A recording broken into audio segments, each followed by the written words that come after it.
Hi guys, Krystal here with live Q&A for you guys today. So we have a few questions that have been asked in the Facebook group, and we're going to go over those two questions today. So hopefully you guys can hear me. Let me know. All right, so Ariel Smith, she asked how to find dedicated cleaners to expand operations. So I'm not sure if it's with employees or contractors. But Ariel, if you chime on, definitely let me know which one you operate with, whether you operate with employees or contractors, because they definitely function way differently. So if you have employees, then in order to have dedicated employees that are going to last a long time, there are some good things that starting off with is going to set the right tone for them and want to be there and have that good working environment. So number one, I believe, would be expectation. So if you have an employee and you're wanting them to work part-time, but the job said full-time, there's that gap in communication to where they're not going to be happy because they were wanting something different. So especially for hours, how much work that you're going to be able to provide them, whether you're able to provide them 1 and 2 days, 5 days a week, 7 days a week, overtime. I think being very clear with that up front is going to help set their expectation to want to work with you long. Also, kind of think of it like yourself. You want to work towards something. So having some type of incentive is definitely going to be motivation for them to continue to stay with you. So whether you increase them or promote them to team lead or team leader, just doing something a little differently like that is definitely going to help give them some more motivation to stay there. So also have it all written down. So a good training process. A training process is so important. So whether you have a specific time for them to take their breaks, whether you allow phones, don't allow phones, having something set in place for your policies helps it really structure very well. Because if all of a sudden you don't have them do any of that in the hiring process, and all of a sudden you're on a job and then you say, hey, don't do that, you're not allowed to do that, or it may feel like nagging instead of a company policy. So having some of those factors in place during that onboarding process is definitely very beneficial to creating that long-lasting dedicated employee. But if you have not workers comp, if you have contractors, it's a little differently. So for contractors, you could do an incentive like they start off at 60% for the first year and then 65% for the next year. And then for the next year, they go to 70%. That's an incentive for your contractors to stay with you longer. Also, for contractors, it's very important, same as well, kind of with employees. You want to make sure that you have that expectation of how many jobs and how much money they're going to get. Everybody wants to know that, right? Don't you want to know when you go to work, when you're not going to go to work, if you're going to not have work for a week? So trying to be as transparent as possible, whether you literally only offer a job every now and then, or for contractors, we like to kind of say, you get to build your clientele. It's not something that you're going to start off full time at, and you'll be able to accept and decline jobs and build your own schedule based on, what you're wanting, and also based on the client's needs and, if they like you as a cleaner. So having that in place as well too, really helps them know and understand that before starting and expecting more than what you can give them.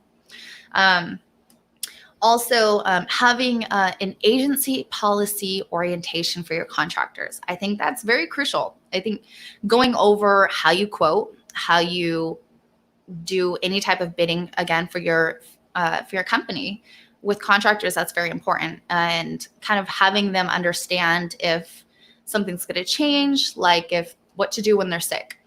Maybe going over the contract in detail of what this means and what that means, because the contract is very in depth, and having them have a better understanding of that is going to have that better relationship with them. But also making sure that you have good cleaners. If you don't have good cleaners with contractors, that's going to make it very hard, because they're not going to last very long if they suck.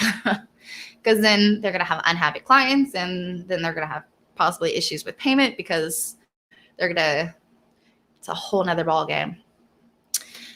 So somebody's on the live chat and said, "Hi, Krystal." Hi. So her second question was tips on getting bigger residential and commercial cleaning jobs.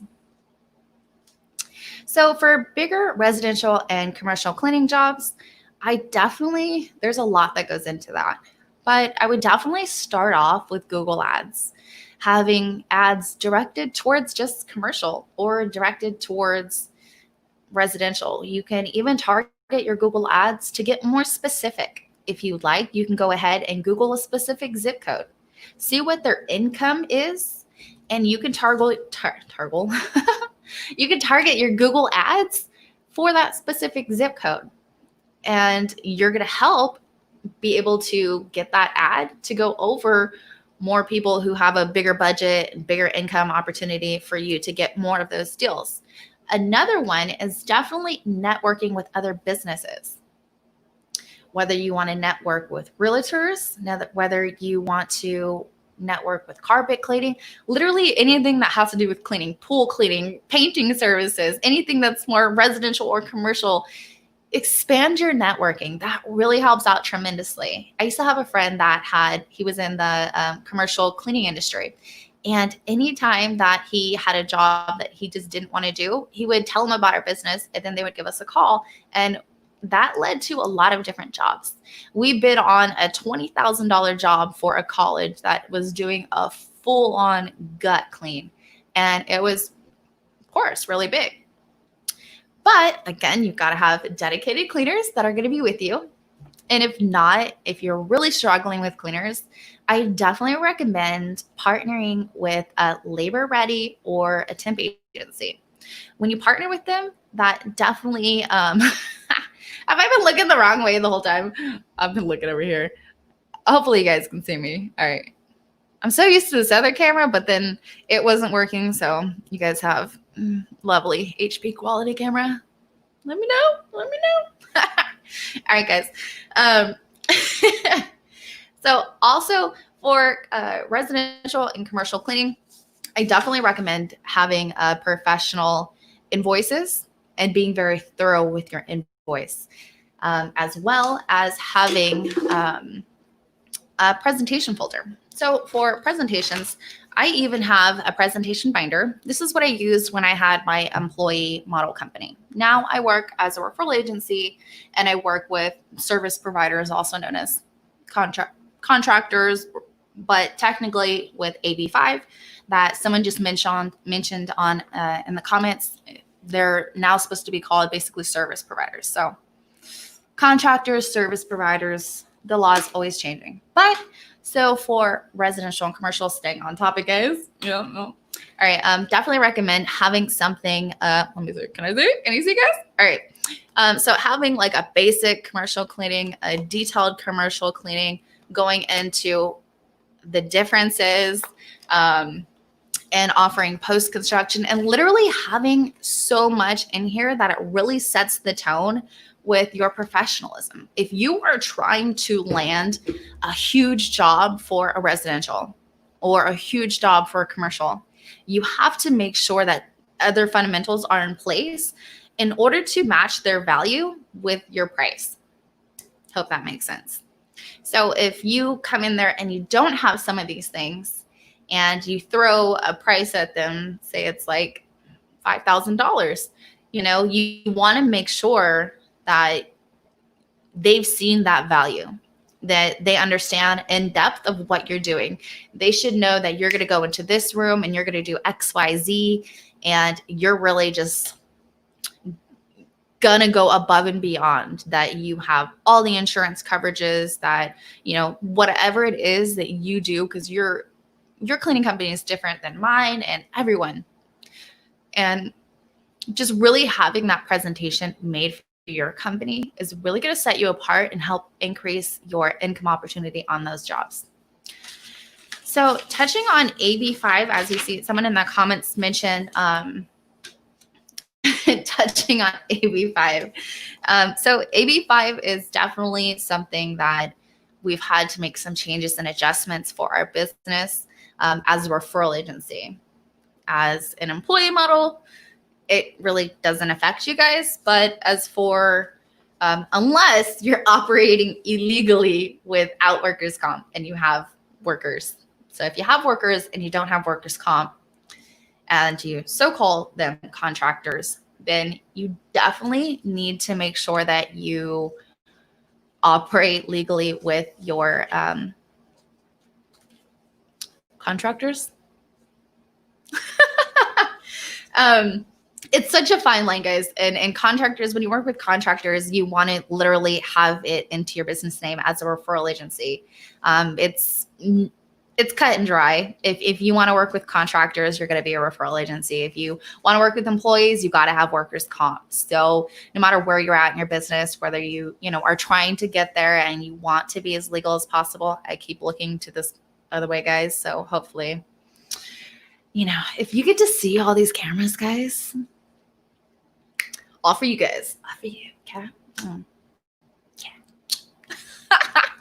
Okay. AB5, guys.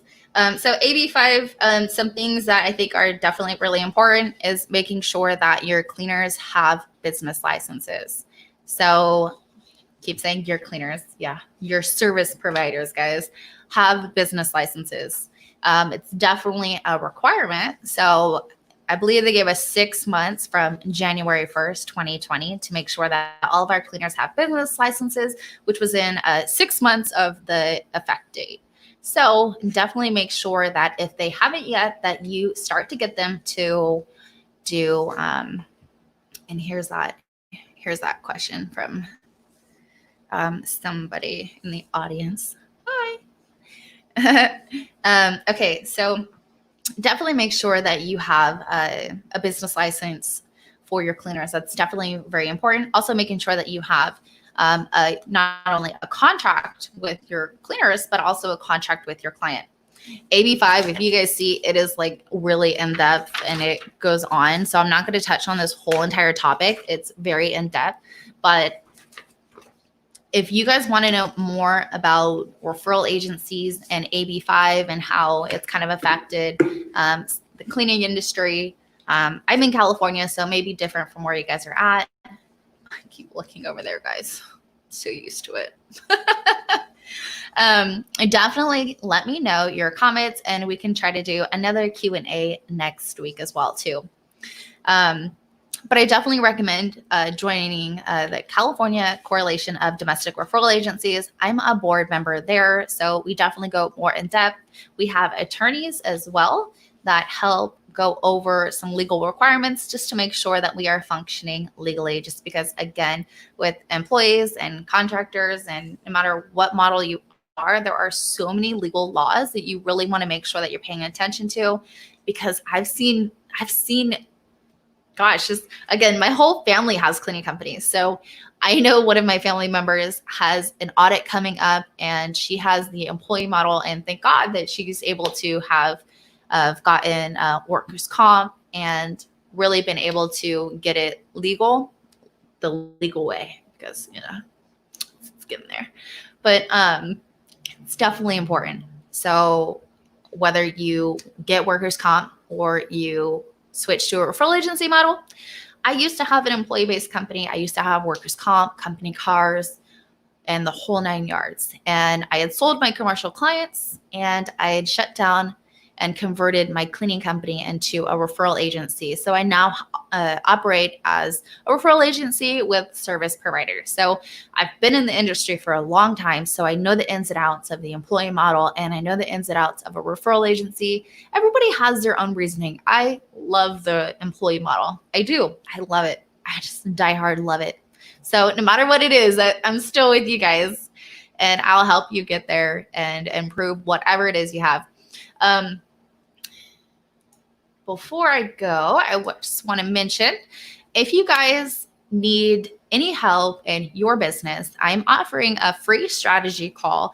And here's the link.